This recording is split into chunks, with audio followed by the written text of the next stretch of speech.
apá má jẹ́ kémi àti ẹ tẹsẹ̀ bọ́nú ìṣòkòtò kan náà. ẹni ológun jù ọ lọ mo ṣe nǹkan fọmọ wọn. Àwọn yẹn nìyẹn kò ṣe bírù tèmi. máa ṣe máa ń dán wò. mo gbọ́ pé wọ́n ní pé òòlóògùn. àwọn ta ni. mo lẹ́ni kejì ló sọ pé òòlóògùn. èmi ní bẹ́ẹ̀ di ọkọ ẹ̀ Ọlámilékan. èmi mọ̀ ni. ó ní pé òòlóògùn tó bá pé òòlóògùn ni ó yẹ kó lọ sí báńkì kó lọ gbé bá owó wá. nínú atẹ́gùn ẹ̀yin lẹ́mọ̀ ń tọ́sọ̀nù lọ́wọ́ yín tẹ̀ ń wákà. ó kí ní máa lé all the time ní kí ló fà á. kà ní mí o. kí wá nìkan tó máa ń bí inú gangan.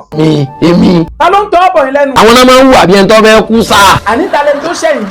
ẹ wá ṣe sùúrù torí pé àgbà tí òbínú lọmọ yín pọ̀ sí. bàbá mi ti gbàgbé pé kìnìún kọjá ẹranko téèyàn fi pàkúté mú. ó yá calm down. ló ń bí mi. mo fẹ́ gist ẹ ni. àwọn ta ni. ẹni ní bẹ́ẹ̀ di Ọlámilékan ọ̀jẹ̀ #1 general overseer wọ́n fẹ́ lọ síbẹ̀ láti lọ kí wípé happy birthday to you Ọlámilékan long life and prosperity ìgbà ọdún kan ni o ìwòye ọdún tó bọ̀ Amẹ́ríkà ìlú ìwòlò máa ti ṣe ó wà nífẹ̀ẹ́ lè fi ṣàṣemọ́ ó mẹni tó ní kí n kí ẹ ìyàwó ẹ mọ́rẹ́ni kejì òun ló ní kí n fàṣìkò kí ẹ pé kí n bá òun kí ìdùnnú òun ayọ̀ òun ẹni bí ọkàn òun ẹni tó jẹ́ pé tóun ò bá rí òun ò lè jẹun òun ò lè sún òun ò lè wò happy birthday to you long life and prosperity. sẹ́yìn tẹ́ mo ti ń gbénu mi lẹ́mọ̀ sọ́ọ́bọ̀ lọ́pọ̀lọ́ ni. báàgì mi lẹ́mọ̀ tó wọ́n rí lára mi. ẹ ló jọ jábìjà. tó a lè kò ní bàjẹ́ ẹ mọ̀ kí ló ṣẹlẹ̀ ẹ pàdé mi náà.